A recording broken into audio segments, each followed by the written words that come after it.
Today I'd like to address something dark and quite miserable. New Zealand's horrific suicide rates, particularly among young men. New Zealand's in the top 15 of the OECD for suicides per capita.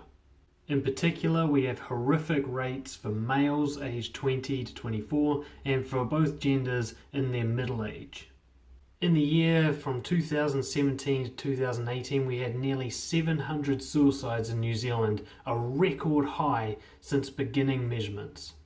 When asked to comment on this, the experts of New Zealand put this down to poverty, violence, colonialism, and stigma against mental health issues. Now, while all that may be contributing factors, as someone who was face to face with a lot of suicidal people for most of my career, I've seen a dark truth about New Zealand come through that I'd like to address in this video to help us address the problem with suicide in this country. For me, it all began when the most popular guy in my high school committed suicide. It was right around the age of 18 or so. I think we had just left high school and we found out that he had killed himself. For me, that was a mind-boggling experience. I didn't know him particularly well. I spent some time with him. But what I knew him to be is the most loved person in our year. He was the most popular kid in our school, undeniably. And yet, he was so depressed that he killed himself. And for me, this raised a question. If he has all that so-called privilege, why? Why did he do it? Since that tragic experience, I've worked in the Department of Corrections for over 7 years, and I've been a coach since then. I've worked with a lot of people who have depression and other mental illness, and I've worked with a lot of suicidal people, some who went on to do it. And I've learned that there's something else. There's these other factors in New Zealand's culture that I believe contribute greatly to the risk of suicide. Number one, the pressure to be easygoing. This kind of cultural motivation we have to present ourselves as uncaring and unaffected, to not rock the boat, to not have confrontations and have conflicts, to not be angry, to not be annoying, to take pride in not caring about anything. That's huge in New Zealand culture, and I haven't seen that in many other countries except for the United Kingdom. There's this idea that if you feel something, if you're strongly affected by something, you're somehow a failure. And so you grow up in New Zealand with this pressure to kind of pretend that you're cool with anything. This creates a suppression of emotion, which I believe is one of the true triggers to dark, twisted mental illnesses that you can develop through this kind of behavior. Number two, one that I grew up with particularly in West Auckland, be a hard cunt. This idea is particularly for men, young men, is to be macho or strong, staunch we used to call it. Don't cry, always be aggressive. When you party, party hard, drink a lot, drug a lot, try to fuck as many girls as possible, be this manly fucking man, and never show any femininity or weakness or softness whatsoever. Again, this means you have to be very fake and you have to repress a lot of emotion while also overindulging in aggressive emotions. Number three is the kind of emotional sarcasm that's rife throughout New Zealand culture. This kind of idea that anything emotional is a joke.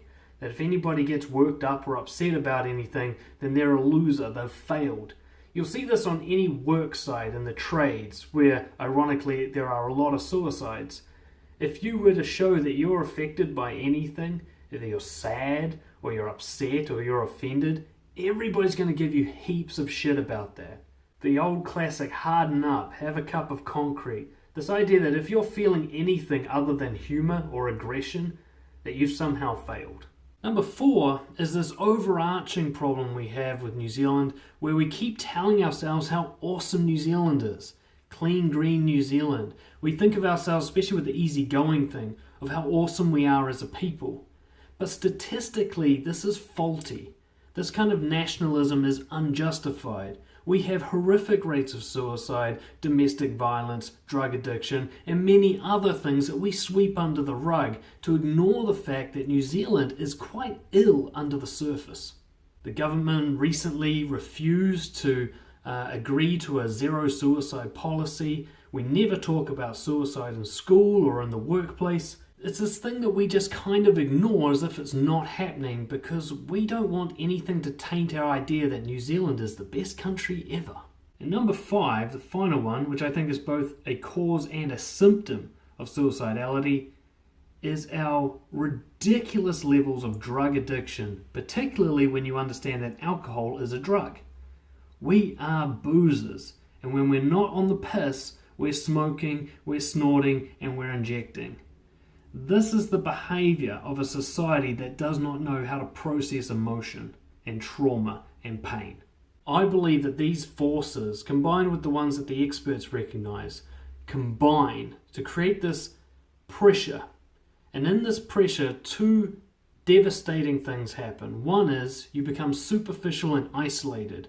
Because you're unable to express emotion, you're unable to connect well with people, so you end up becoming incredibly lonely. And you'll find that loneliness and suicide go together like a hand in glove.